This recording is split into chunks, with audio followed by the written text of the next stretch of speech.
Did you know that during the Victorian era, even the wealthiest people in Britain shivered with cold in their own bedrooms? Life in a huge 19th century stone mansion was far from the cozy picture we see in movies. Behind the grand facades lay a constant battle with damp, drafts, and huge coal bills. Watch the video to the end to find out how the owners of these palaces spent fortunes on heating empty spaces.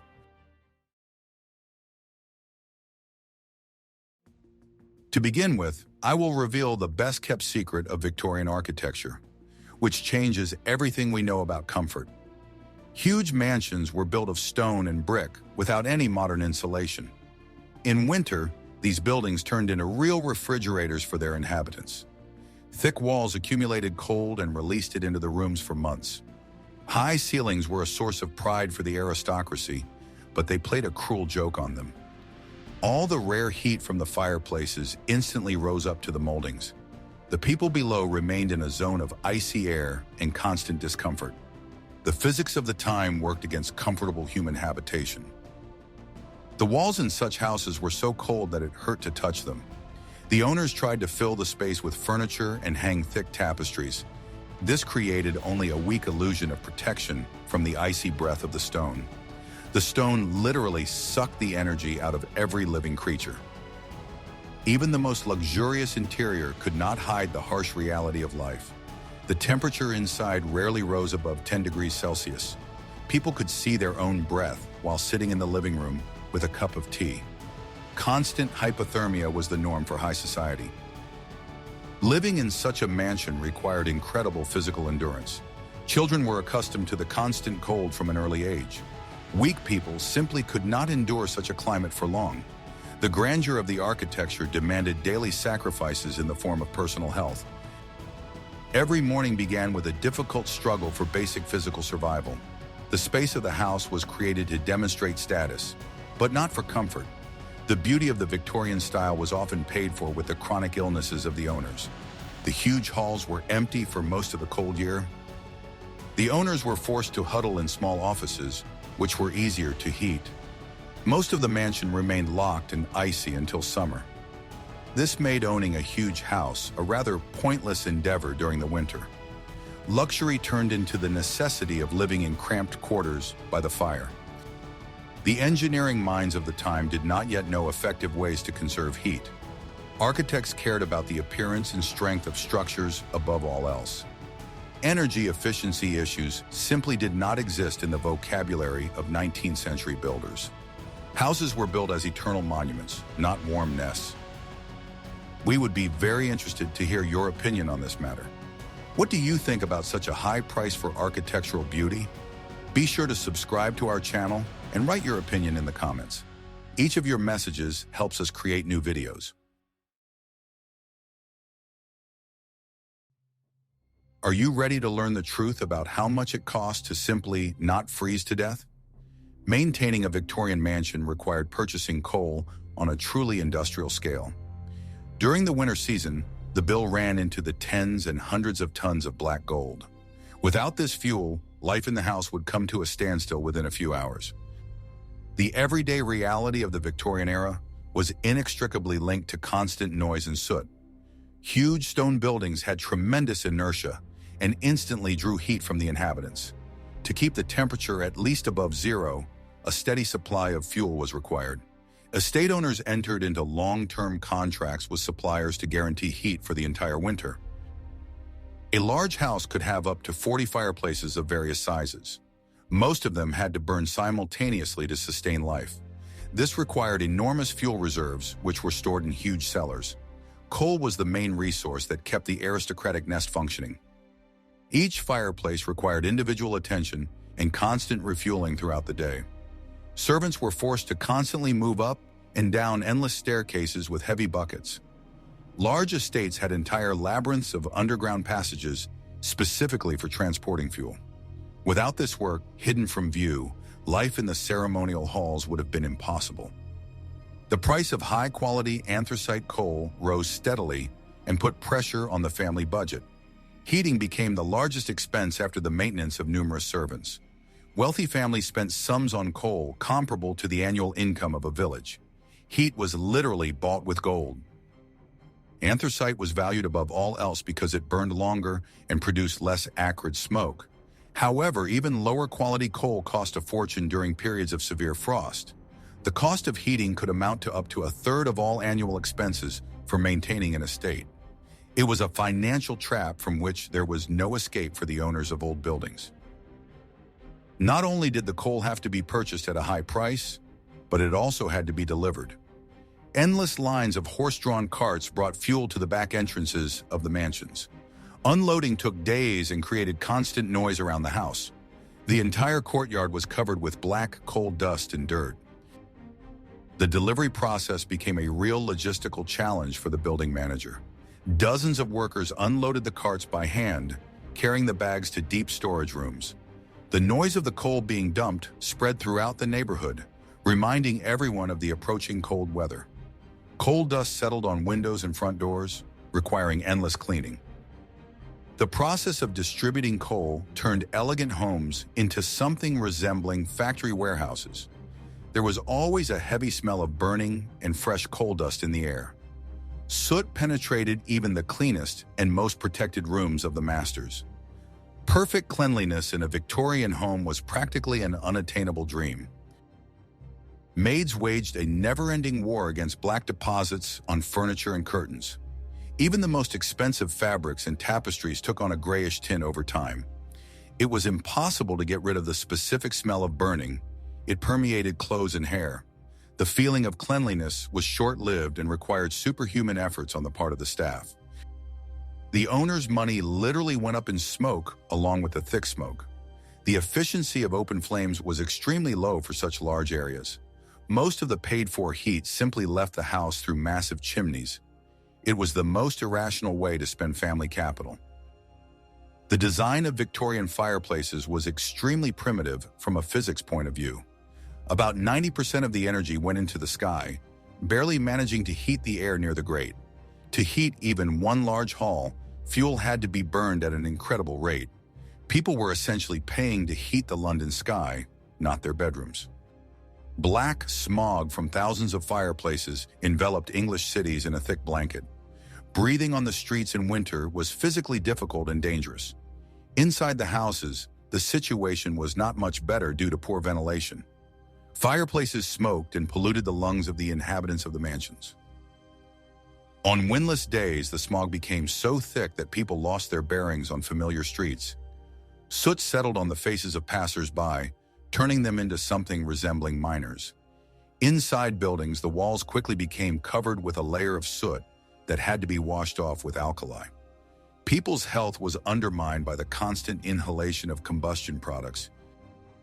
Selling family valuables to pay fuel bills became commonplace. Huge abandoned wings of mansions were closed for the winter to save at least a little money. However, status required maintaining the appearance of prosperity in the front rooms. Tradition demanded splendor, which devoured the remnants of the family fortune. Do you think such investments in heating buildings were justified? In the next chapter, you will learn why even mountains of coal could not save people. We will examine the design of fireplaces that worked like heat pumps in reverse. What detail prevented the British from keeping warm?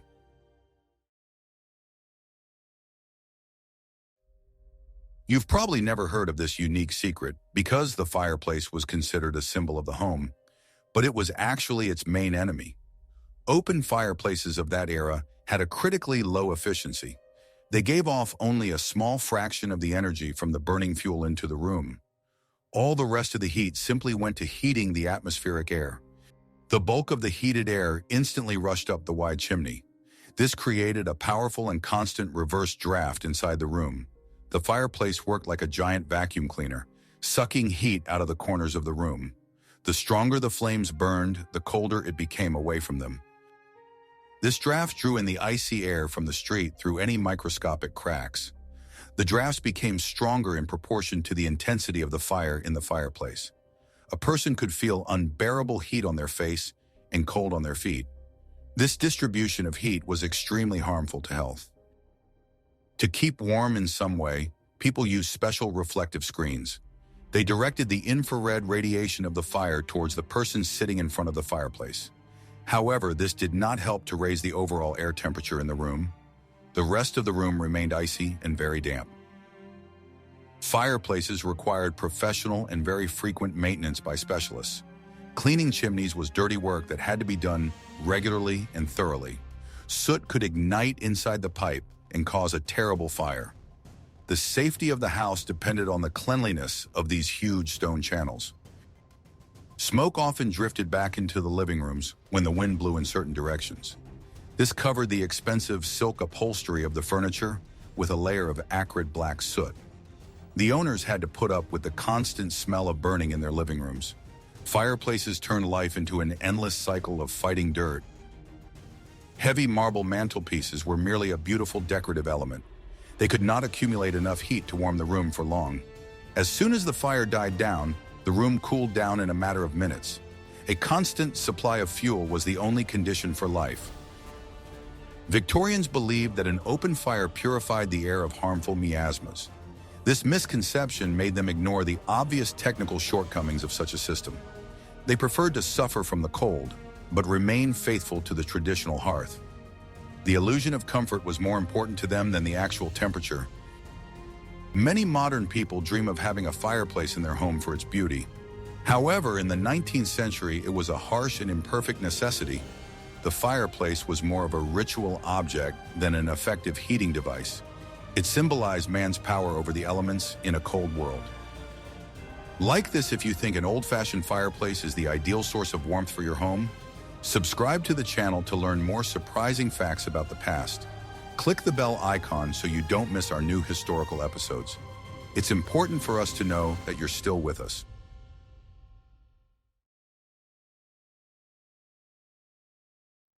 What if I showed you a time machine that would take us to the service quarters? The job of keeping the house warm fell on the shoulders of a huge staff of domestic servants. These people's lives turned into endless coal shoveling from morning till night. Without their unseen labor, the mansion would have frozen in a matter of hours.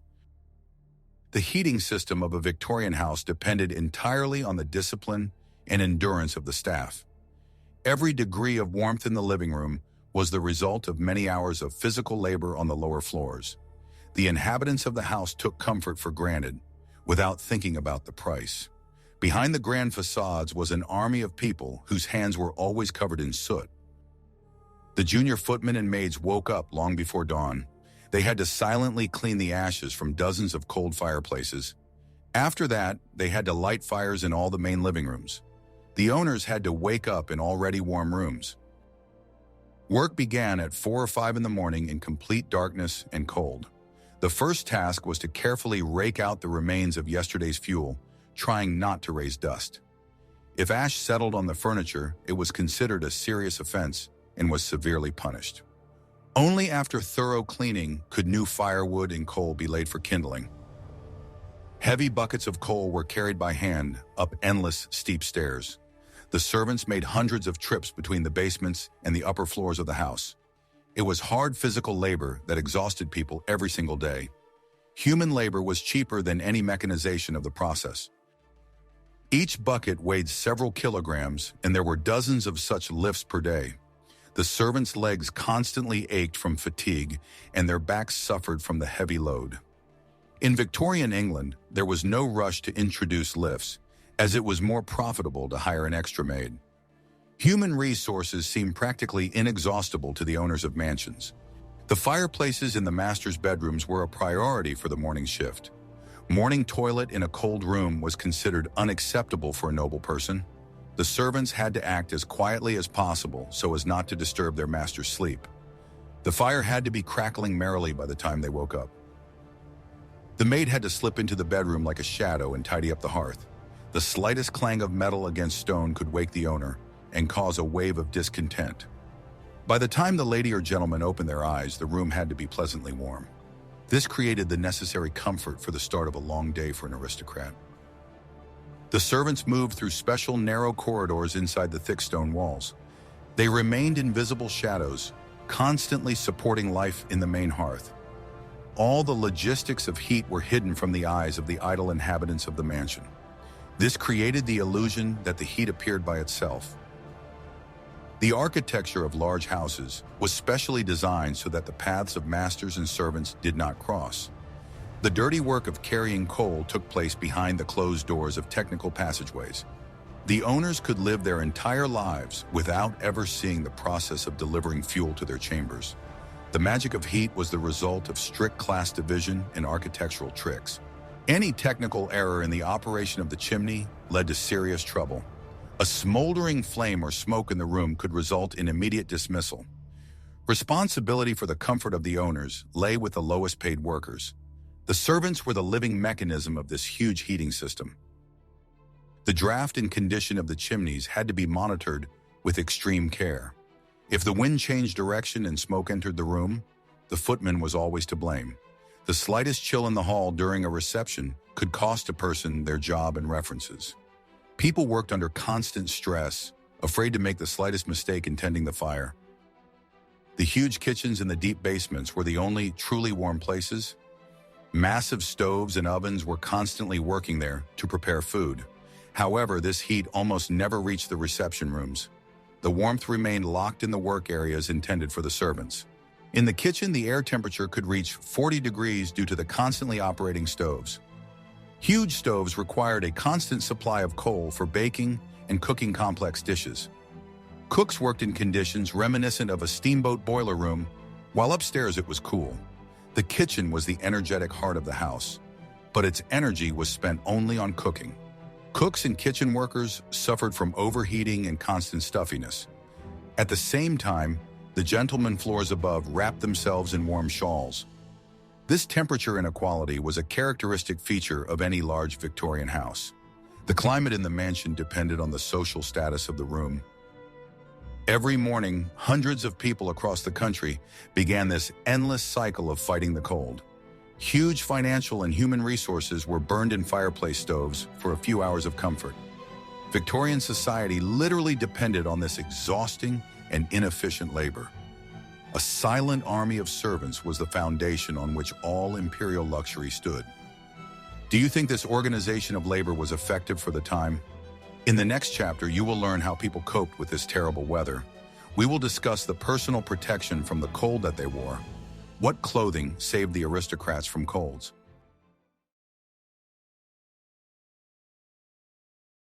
Victorian clothing was a complex engineering system for retaining heat. It acted as a personal thermos for each individual inside the home. The fashion of the time was directly dependent on the temperature of the air indoors. In those days, people couldn't just turn the thermostat knob to warm up. The only way to stay healthy was to create a reliable barrier of fabric around themselves. Clothing was designed to minimize heat loss from the body into the cold space of the room. Every item of clothing was carefully thought out in terms of physics and energy conservation. Women wore several petticoats made of very thick, natural wool. These layers of fabric created the necessary air gap around the legs. Flannel underwear was a must-have even for the most sophisticated ladies. Beauty hid purely practical and warm things. Underneath the lush dresses were entire structures that weighed quite a bit. Several layers of skirts worked like modern insulation in the walls of houses, trapping warm air. Often the bottom layer was made of red flannel, as it was believed that this color better retained body heat. Ladies had to put up with the bulk and weight of their outfits for the sake of being able to simply sit in the living room. A three-piece suit made of thick tweed or heavy wool was standard for a gentleman of that time. High collars and tightly tied ties also helped to keep the heat inside the suit. Even at home, a man remained fully dressed, as if he were going for a walk in windy weather. The absence of a waistcoat under a jacket was perceived as a sign of extreme poverty or neglect of one's health. Nightshirts and nightcaps were vital accessories for healthy sleep. They protected the head and body from the icy air of bedrooms at night. Fireplaces were often extinguished at night for fire safety reasons. Sleep turned into a long stay in a cold stone bag. The nightcaps with tassels that we often see in old movies had an important practical purpose. An unprotected head loses a tremendous amount of heat, which in a cold room leads to hypothermia. Long nightgowns were made of coarse linen or warm flannel and reached down to the feet. Victorian sleepwear resembled a spacesuit designed to protect against a hostile environment. Heavy woolen robes were everyday wear for the morning and evening hours. People wrapped themselves in them immediately after getting out of their warm beds. Fur-lined shoes were used indoors as well as outdoor boots. Stone floors drew heat from the feet in a matter of minutes. The morning hours were the harshest, when the fireplaces were just beginning to burn after a long night. Robes were made of very thick fabric, often quilted or lined with an extra layer of wool. House slippers were more like short felt boots with hard soles to protect against damp floors. People only felt safe when they were wrapped in several layers of thick fabric. Even children in wealthy families were wrapped in endless layers of knitwear. This greatly restricted their natural movements, but reliably protected them from colds. Children's rooms were often located on the coldest upper floors of the mansion. Caring for the health of young children required multi-layered woolen clothing. The nannies made sure that the children's chests and lower backs were always covered. Small children resembled clumsy dolls due to the abundance of sweaters and leggings they wore. Walking through the corridors of the house was only possible in full winter attire. In those days, infant mortality from lung diseases was high, so they were wrapped up mercilessly. Fingerless gloves were often used by gentlemen right inside their offices. They could write letters or read books for hours in them. Their hands stayed warm while retaining the sensitivity necessary for work. The desk by the window was the coldest place in the house. Holding a metal pen or turning the pages of a book with icy fingers was extremely difficult. Therefore, mittens or fingerless gloves became an everyday accessory for intellectual work. They allowed people to perform delicate work without exposing their hands to drafts. Even the wealthiest lords did not consider it shameful to sit at their desks wearing gloves. Fabrics for home clothing were chosen to be as dense and heavy as possible. Velvet and tweed were popular precisely because of their outstanding thermal insulation properties. A person's personal comfort depended entirely on the quality of their own wardrobe. The body itself had to generate and retain precious heat. Aristocrats got used to the weight of their clothes and did not feel discomfort. They considered it normal to wear several kilograms of wool and silk. This was the price they paid for the right to live in historic castles. Personal hygiene and fashion were inextricably linked to the climate. The habit of wearing heavy clothing was developed from early childhood and remained throughout life. The posture of Victorians was so straight partly because of the weight and stiffness of their everyday clothing. Living in a huge, cold house required constant discipline and a willingness to put up with discomfort. The fashion of the time became a monument to the human ability to adapt to any conditions.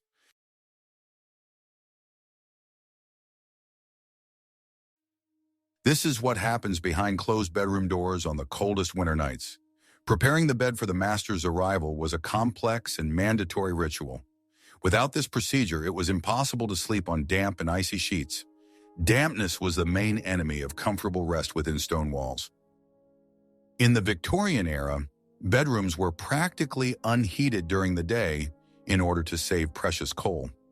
By evening, the stone walls were frozen through, and the high humidity of the British climate made the bedding unpleasantly sticky and cold. If a person lay down in such a bed immediately, they risked catching a serious cold or even pneumonia. Therefore, preparing a place to sleep was considered not only a matter of comfort, but also of basic survival. Servants used special metal pans with long wooden handles. Hot coals were poured into these containers directly from the kitchen stove. This device was used to carefully iron the bed, drying and warming the fabric of the bedding. The process required caution so as not to burn expensive materials. Such braziers were called pantograph warmers, and working with them required a certain skill from the maid.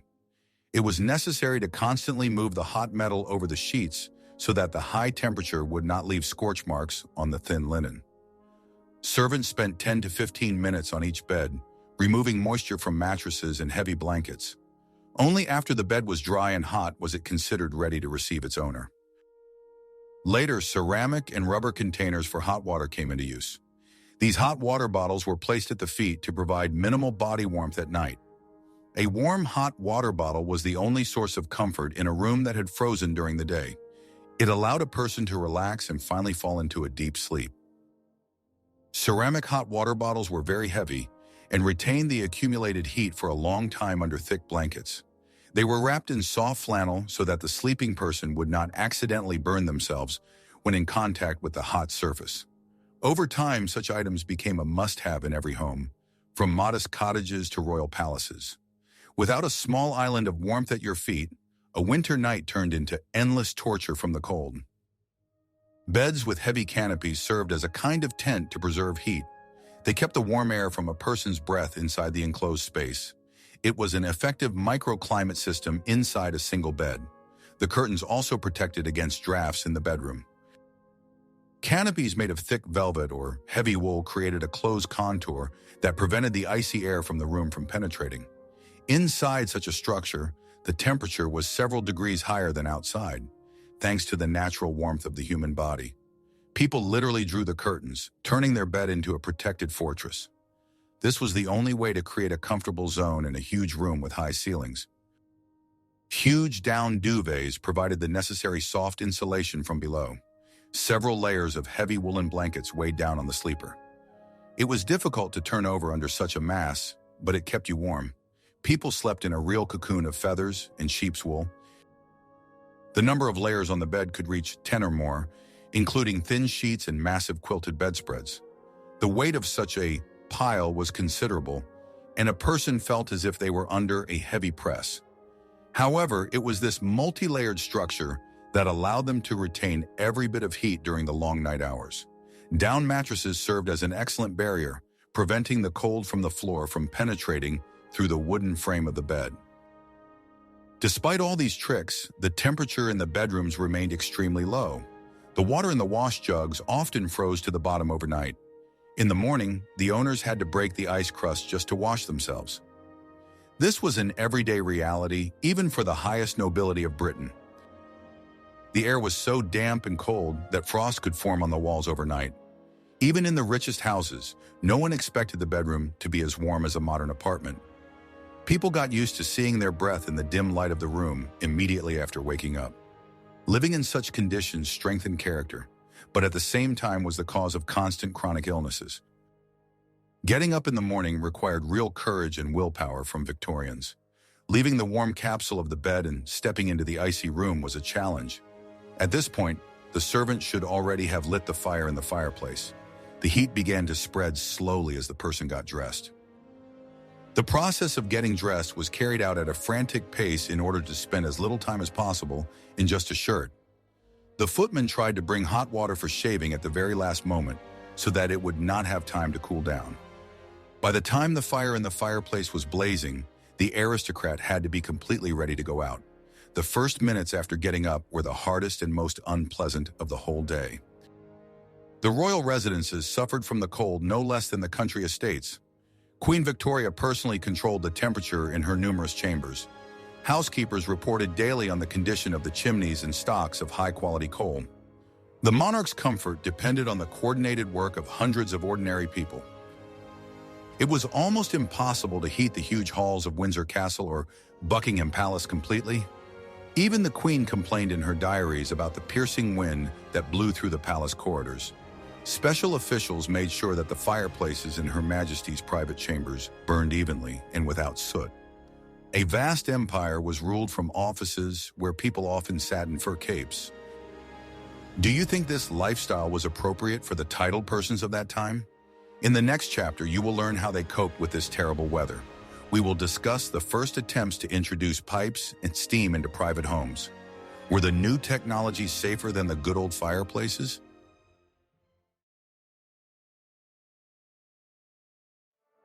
In the mid-19th century, the first central heating systems began to appear in Britain. Engineers experimented with using hot water and steam for private homes. They laid massive lead and cast iron pipes directly under the floors of mansions. It was a real technical revolution in home comfort. Such systems were incredibly expensive and required a complete overhaul of the interior. Conservative owners were often afraid to introduce such innovations into their ancestral homes. At first, bulky cast iron radiators looked extremely out of place in elegant halls. People tried to hide them behind carved wooden panels or bronze grills. The efficiency of the first steam boilers left much to be desired in large areas. The risk of a boiler explosion in the basement of a mansion remained a reality for decades. The pipes constantly made frightening noises, whistling and loud metallic clanging. These noises disturbed the centuries-old silence and tranquility of aristocratic family homes. The dry air from the radiators began to damage valuable antique furniture and paintings. Wooden panels on the walls cracked and warped from the unusual humidity. Art historians of the time opposed such drastic changes in climate in galleries. Technical progress conflicted with the preservation of historical heritage. Many homeowners continued to trust only open fires in their fireplaces. They considered steam heating soulless and devoid of aesthetic appeal. A fireplace provided living light and comfort, which a cold iron pipe could not provide. Traditions in Britain have always changed with enormous internal resistance. The introduction of progress was extremely slow due to a lack of qualified engineers. Incorrectly designed systems often leaked, flooding expensive carpets and parquet floors with boiling water. This caused enormous damage to property and the reputation of new heating technologies. Each introduction was a risky and very expensive experiment. Even with radiators, homes remained cool due to poor insulation. Thin windows and cracks in the walls negated all the efforts of powerful boilers. Energy simply escaped outside, not lingering inside the huge stone spaces. Central heating in those years was more of a subject of boasting. Rich people showed their guests their radiators as a symbol of their involvement in progress. In reality, they continued to wrap themselves in shawls and sit by the fire.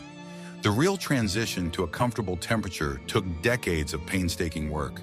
The first systems were only prototypes of what we have today. Only at the end of the century did technology become more reliable and widely available to everyone. Standards for pipe laying and safe designs for domestic heating boilers appeared. Mansions gradually began to adapt to the new, more stable temperature regime. But old fireplaces still retain their position in the main halls. Chapter 8.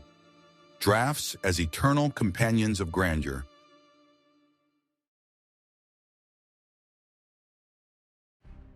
The problem of drafts in Victorian mansions was systemic and virtually unsolvable. Wide fireplace chimneys created constant and very strong air movement.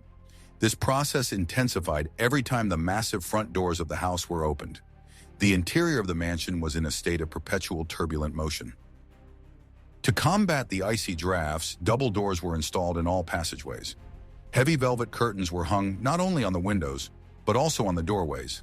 This created additional barriers to the cold air coming in from the street. People lived behind endless layers of thick and very dusty fabric.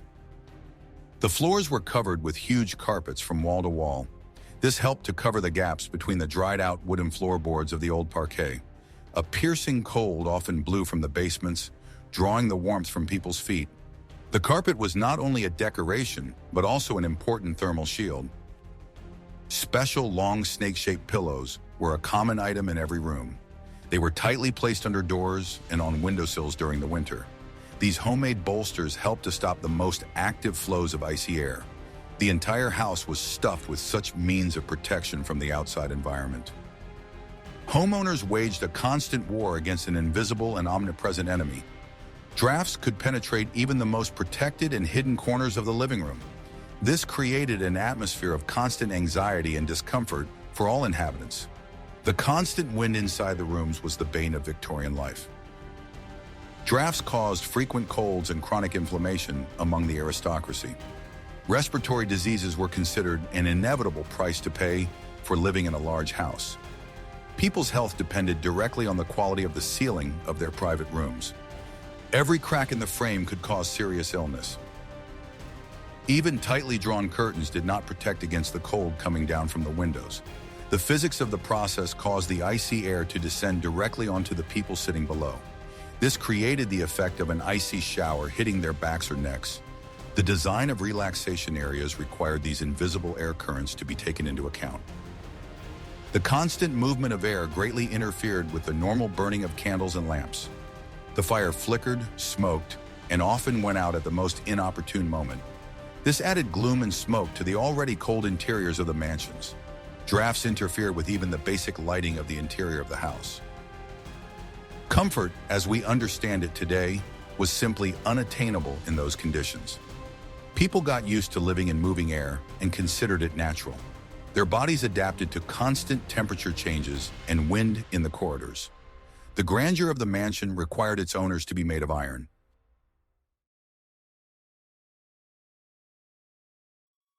The lack of proper heating and ventilation led to catastrophic dampness in the rooms. The cold stone walls contributed to constant condensation inside the rooms. This caused black mold to grow rapidly in the corners and behind the furniture. Mold was a secret and dangerous inhabitant of even the most luxurious palaces. The humidity was so high that clothes and wardrobes were ruined. They acquired a specific musty smell that was difficult to remove with perfume. Fabrics constantly felt damp to the touch, which caused a lot of inconvenience. Living in damp conditions was a severe test for the skin and lungs. Books in family libraries suffered from mold and deteriorated before our eyes. Paintings by great masters required the constant attention of professional restorers. The wood of musical instruments dried out or, conversely, swelled from moisture. The high cost of interiors required endless investments in combating the climate. In an attempt to retain at least some warmth, people closed all the windows tightly. This led to stagnant, dirty air and even higher humidity. There was virtually no ventilation, creating a greenhouse effect in a cold environment. Such a climate was ideal for the reproduction of bacteria and mold spores. Fireplaces only partially dried the air in their immediate vicinity. They could not cope with the overall humidity of the massive stone foundation of the house. Dampness literally saturated the mansion, from the foundation to the highest roof. It was a battle between man and the very nature of the material. The dampness even penetrated deep into bedding and blankets. The feeling of damp fabric in contact with the body haunted Victorians constantly. This contributed to the development of rheumatism and severe joint pain in the elderly. The disease was considered a normal consequence of old age in such a climate. Luxurious silk wall coverings often hid rotting beams. The structure of the house slowly deteriorated under the influence of constant moisture condensation.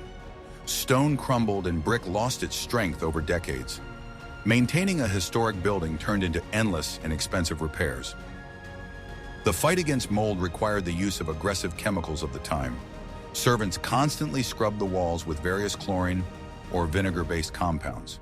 This filled the house with pungent odors that mixed with the smoke from the fireplace. Life in a gilded cage had a distinct taste of mold and smoke. Many aristocrats preferred to spend the winter in the warmer countries of Europe. Italy and the south of France became a refuge from the English dampness and cold. The mansions remained in the care of servants who continued to stoke the stoves. The empty halls continued to consume their owners' coal and money.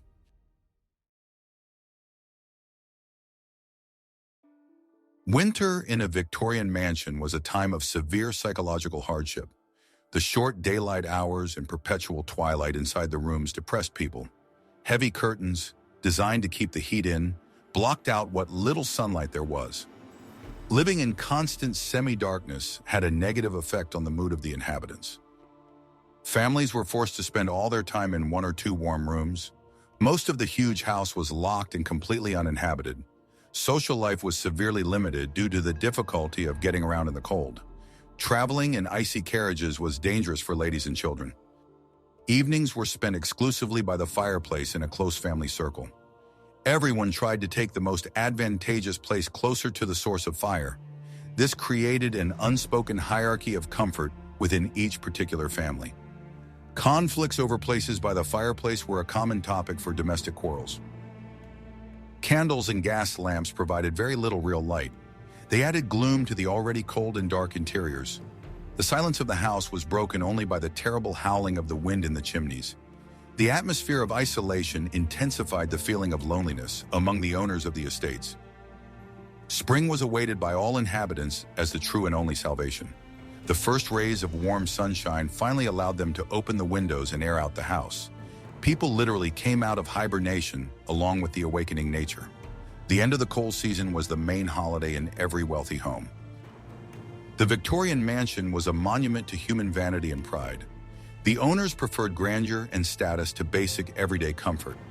It was an era when wealth did not guarantee warm air in the bedroom. Status required suffering and patience from every member of a noble family. We can see that life in the past was much harsher than it seems in paintings. Huge expenses did not always lead to the desired result in heating. Modern comfort systems are a true achievement of our civilization.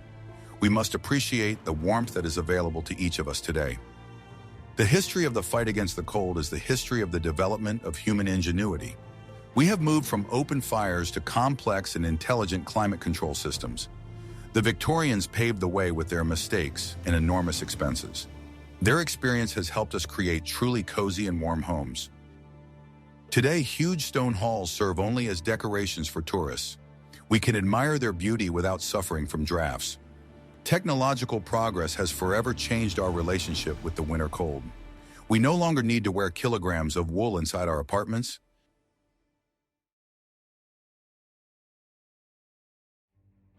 Considering the true cost of heating a Victorian mansion, we begin to appreciate our everyday life. These stories remind us that comfort is not just a matter of money, but the fruit of progress.